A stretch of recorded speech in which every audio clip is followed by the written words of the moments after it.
अस्सलामुअलैकुम। बोल न्यूज़ के साथ मैं हूं अफशीन कुरैशी। हेडलाइंस आपने जानी। इस वक्त आपको अहम खबर से आगाह कर रहे हैं। अमेरिका ने अपनी फिजाई हुदूद में एक और नामालूम शय को मार गिराया है। आज मुताबिक अमेरिकी सदर जो बाइडन ने मार गिराने का हुक्म दिया।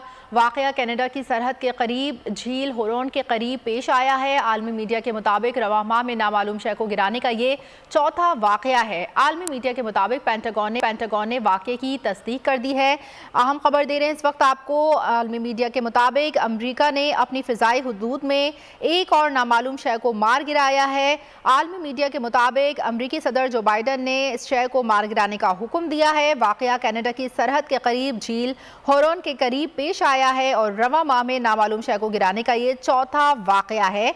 आलमी मीडिया के मुताबिक पेंटागन ने इस वाकये की तस्दीक भी कर दी है। तो आपको अहम खबर दे रहे हैं अमेरिका से, जिस अमेरिका ने अपनी फिजाई हुदूद में एक और नामालूम शय को मार गिराया है। आलमी मीडिया के मुताबिक अमेरिकी सदर जो बाइडन ने इस शय को मार गिराने का हुक्म दिया।